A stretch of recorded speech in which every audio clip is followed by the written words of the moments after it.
বিসমিল্লাহির রহমানির রহিম। প্রিয় দিনী ভাই ও বোনেরা, আসসালামু আলাইকুম। আজকে আপনাদের জন্য আল্লাহ পাকের অত্যন্ত বাবরকত একটি নাম ইয়া মাজিদুর আমল নিয়ে হাজির হয়েছি। আল্লাহ পাকের এই পবিত্র নামটি আসমাউল হোসনার সিরিয়ালের ৪৯তম নাম। যদিও আমাদের ধারাবাহিকভাবে এই নামটি অনেক পরে আসার কথা ছিল, কিন্তু এই নামের কিছু গুরুত্বপূর্ণ আমলের জন্য ইহা পূর্বেই আজকে বর্ণনা করা হচ্ছে। কারণ এই নামের এমন কিছু তাসির রয়েছে যা রোজার সাথে সম্পর্কযুক্ত। আর সামনে কিছুদিন পরই আমাদের রোজা শুরু হতে যাচ্ছে, তাই এই আমলগুলো যেন আপনাদের কাজে আসে তাই বলা। যারা শুধু আমলগুলোই জানতে ইচ্ছুক, তাদের জন্য ডেসক্রিপশনে প্রত্যেকটি অধ্যায়কে আলাদা আলাদা করে দেয়া আছে। তারা চাইলে সরাসরি আমলের সেই অংশে পৌঁছে যেতে পারেন। আর যারা ধারাবাহিকভাবে শুনতে আগ্রহী, তাদেরকে জানাই ওয়েলকাম। আল্লাহ পাকের নাম আল মাজিদু বা ইয়া মাজিদু এর অর্থ হলো মহিমান্বিত, যে কিনা সর্বোচ্চ সম্মানের অধিকারী। আর এই সম্মান কারো দান করা নয়, ইহা জাতি সম্মান। আল্লাহই একমাত্র জাত যিনি কিনা মাজিদু। আল্লাহ পাকের এই মোবারক এসএমটি কোরআনে পাকে আল্লাহ পাক মোট ২টি স্থানে উল্লেখ করেছেন। এই এসএমটি অত্যন্ত জামালি একটি এসএম। ইহার আদাত বা নিউমেরিক ভ্যালু হলো 57, অর্থাৎ 57। আর এটার আদাতে মুফরেদ হলো ৩, অর্থাৎ কেউ যদি এই নামের এসএমের জিকির শুরু করেন তাহলে ইনশাল্লাহ ৩ দিনের মধ্যেই ইহার তাসির জাহির হতে শুরু করে। যদি কারো আত্মিক বিশুদ্ধতা থেকে থাকে, ৩ দিনের মধ্যেই ইনশাল্লাহ এই নাম তার তাসির জাহির করতে শুরু করে। এই নামের দ্বারা বুজুর্গানে দিনেরা, আল্লাহর ওলিরা, আল্লাহ পাকের নেক বান্দারা, সাধারণ মুসলমানরা অনেক অনেক ফায়দা হাসিল করেছেন। বিশেষ গুরুত্বপূর্ণ বেশ কয়েকটি আমল এই নামের সাথে সংশ্লিষ্ট, যেগুলো রোজার সাথে সম্পর্কযুক্ত। তাই আসুন সময় নষ্ট না করে আমরা আমলগুলো জেনে নিই। আমল নাম্বার ১। আমাদের সমাজে অনেকেই আছেন যারা ধবল রোগের শিকার, যাদের স্কিনের এমন একটি রোগ হয় যাকে ধবল রোগ বলা হয়, সাদা সাদা হয়ে যায় এবং এটি কোনো চিকিৎসা নেই। এক প্রকারের মেডিসিন আছে যা খেলে শুধুমাত্র সেই রোগটি দমে থাকে আর বেশি করে ছড়ায় না, কিন্তু মূলত এটির কোনো চিকিৎসা নেই। কিন্তু আল্লাহ পাকের এই মোবারক নাম ইয়া মাজিদুর মধ্যে এমন একটি তাসির রয়েছে যা এই রোগকে সম্পূর্ণরূপে নিরাময় করতে সক্ষম। যে কোনো চন্দ্র মাসের ১৩, ১৪, ১৫ এই ৩টি দিনে রোজা রাখতে হবে। আর যেহেতু সামনে রোজা আছে, তো আমাদের আলাদা করে তো রোজা রাখতে হবে না। যারা এই রোগে রোগাক্রান্ত, তারা চাইলে রোজার পাশাপাশি এই ৩ দিন এই আমলটি করে তাদের এই রোগ থেকে সম্পূর্ণরূপে শেফা পেতে পারেন। তো এই ১৩, ১৪, ১৫ রোজা রাখা অবস্থায় আসরের ওয়াক্ত হওয়ার সাথে সাথে নামাজ পড়ে নেবে। নামাজ পড়ার পর তার সামনে তিনি ১ গ্লাস পানি রাখবেন এবং আল্লাহ পাকের এই মোবারক নাম ইয়া মাজিদু পড়তে শুরু করবেন।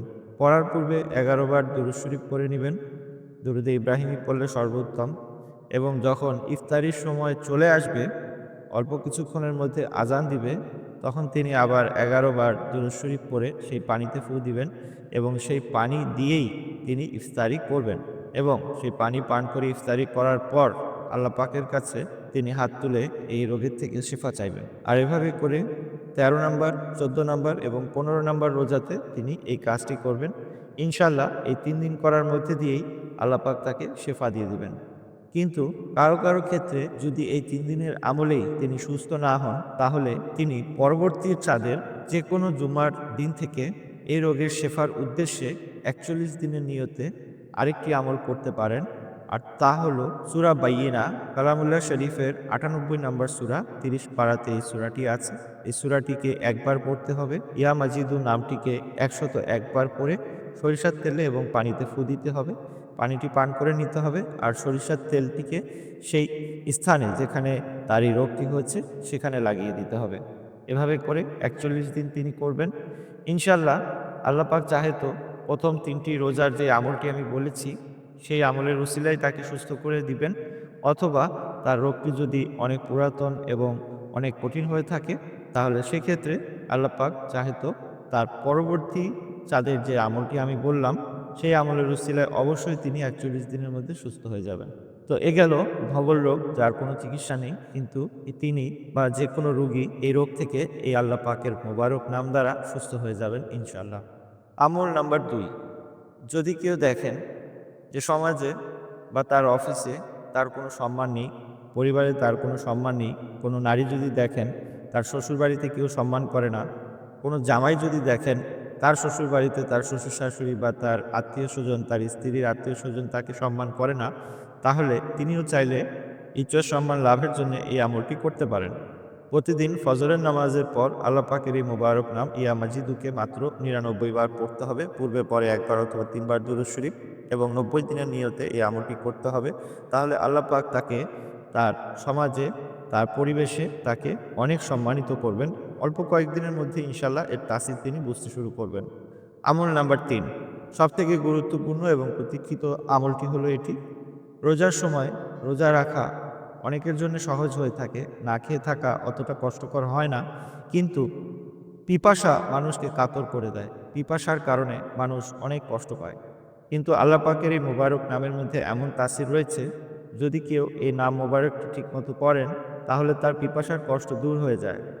যে সমস্ত ভাই বোনেরা মরুভূমিতে উত্তপ্ত স্থানে কাজ করে এবং প্রচুর পিপাসা লাগে, তিনিও যদি এই নামটি পড়ার অভ্যাস করে নেন তাহলে আল্লাহ পাকের রহমতে তার পিপাসা একেবারেই হবে না। আমলটি হলো, আল্লাহ পাকের এই মোবারক নামটিকে কাসরাতের সাথে পড়তে হবে। কাসরাত একটি আরবি শব্দ। মুজাদ্দেদ আল ফিসানি রহমতুল্লাহ আলাইহ সর্বনিম্ন ৫০০ বার পড়াকে কাসরাত বলে উল্লেখ করেছেন। আবার অনেক বুজুর্গানে দিন ৩০০ বার, ৩১৩ বারও উল্লেখ করেছেন।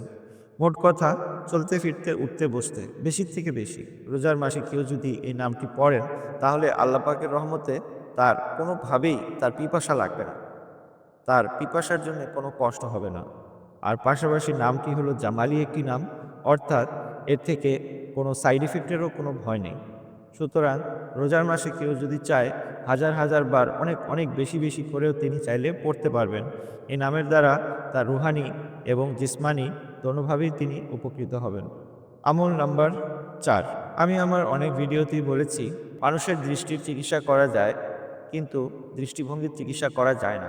কথাটি সত্যি হলেও আল্লাহ পাকের এই মুবারক নাম দ্বারা দৃষ্টিভঙ্গিও পরিবর্তন করা সম্ভব। যদি কোনো ব্যক্তি তার দৃষ্টিভঙ্গি সম্পূর্ণরূপে নেগেটিভ হয়ে গিয়ে থাকে, জীবন সম্পর্কে, মানুষ সম্পর্কে, সম্পর্ক সম্পর্কে বা যে কোনো বিষয় সম্পর্কে অথবা আল্লাহ সম্পর্কেই তার নেগেটিভ ধারণা চলে এসেছে এবং সব কিছুর মধ্যে সে নেগেটিভ জিনিসই ভাবে, তার দৃষ্টিভঙ্গি সবসময় খারাপ দিকগুলোতেই যায়, ভালো দিকগুলো তার চোখে পড়ে না, এমন ব্যক্তির জন্য এই আমলটি অত্যন্ত কার্যকরী। কোনো ব্যক্তি যদি চায় সে তার নিজের জন্যও করতে পারে, অথবা তার পরিবারের যে কোনো ব্যক্তি তার জন্য এই আমলটি করতে পারে। তার যে কোনো খাবারের উপর ৫৭ বার পরে ফু দেয়া, খাবার পানি সব কিছুতে অন্তত ৩ বার পরেও যদি ফু দিয়ে তাকে খাওয়ানো হয় বা পান করানো হয়, তাহলে ধীরে ধীরে ইনশাআল্লাহ তার এই নেতিবাচক দৃষ্টিভঙ্গি পরিবর্তন হয়ে যায়। অন্তত ৯২ দিনের নিয়তে এই আমলটি শুরু করতে হয়। আমল নাম্বার ৫, যদি কারো কোনো কাজ আটকে থাকে, যে কোনো ব্যক্তির কাছে তার কোনো কাজ আছে এবং সেই ব্যক্তি সুবিধার লোক না, সে ভালো ব্যবহার করতে পারে না এবং তার দ্বারাই এই কাজটি করিয়ে নিতে হবে, তাহলে এই আমলটির মাধ্যমে যে কোনো কাজ যে কোনো ধরনের ব্যক্তির থেকে আপনি করিয়ে নিতে পারবেন।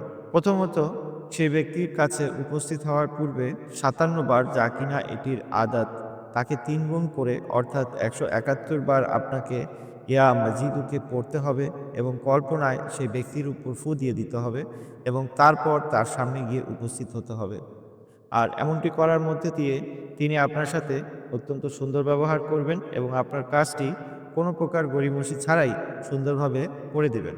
তো এই আমলের দ্বারা যে কোনো মানুষ, সে যতই খারাপ হোক না কেন, তার থেকে কাজ আদায় করা সম্ভব হয়। আমল নাম্বার ৬, কেউ যদি চান তার নিজের ভিতর অথবা অন্য কোনো ব্যক্তির ভিতর তাকওয়া এবং পরহেজগারি যেন চলে আসে, তাহলে তিনি এই আমলটি করতে পারেন।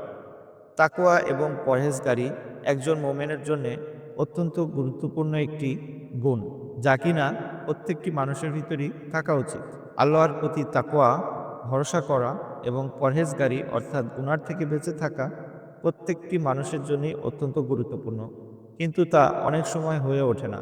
শয়তানের ওয়াসওয়াসার কারণে আমরা আল্লাহর উপর ভরসা রাখতে পারি না এবং গুনার সুযোগ আসলে আমরা পরহেজগার হতে পারি না। কিন্তু এই ছোট্ট আমলটি করার মধ্যে দিয়ে আপনি তাকওয়া এবং পরহেজগারি আপনার ভিতরে নিয়ে আসতে পারবেন। আর আপনি চাইলে আপনার পরিবারের অন্য কারোর জন্যও এই আমলটি করতে পারবেন। ফজর এবং এশার পর আল্লাহ পাকের এই মুবারক নামটি মাত্র 100বার পড়তে হবে এবং পরে আপনি চাইলে নিজের উপর দম করতে পারেন অথবা পানিতে ফু দিয়ে অন্য কাউকে দিতে পারেন। তাহলে ইনশাআল্লাহ আপনার নিজের ভিতর এবং অন্য ব্যক্তিকে যদি পান করান তাহলে তার ভিতরে আল্লাহ পাক তাকওয়া এবং পরহেজগারির মতো দামি সিফত পয়দা করে দিবেন। আমল নাম্বার 7, আল্লাহ পাকের এই পবিত্র নাম দ্বারা যে সমস্ত আমলগুলো করা হয় তার মধ্যে হয়তো বা সবথেকে গুরুত্বপূর্ণ আমল এটি। এই আমলটির মাধ্যমে খুব সহজেই একজন ব্যক্তি যে কোনো প্রকার প্রাণঘাতী রোগ থেকে সম্পূর্ণরূপে বাঁচতে পারেন। যে সমস্ত রোগ যা কখনো সুস্থ হয় না, যেমন হেপাটাইটিস সি অথবা ডায়াবেটিস, এ ধরনের প্রাণঘাতী রোগ যেগুলোর থেকে মোকাম্মল শেফা কখনোই পাওয়া যায় না, সেই সমস্ত রোগ থেকে আল্লাহ পাক এই নামের বরকতে যে কোনো ব্যক্তিকে চিরতরে সম্পূর্ণরূপে সুস্থ করে দিতে পারেন।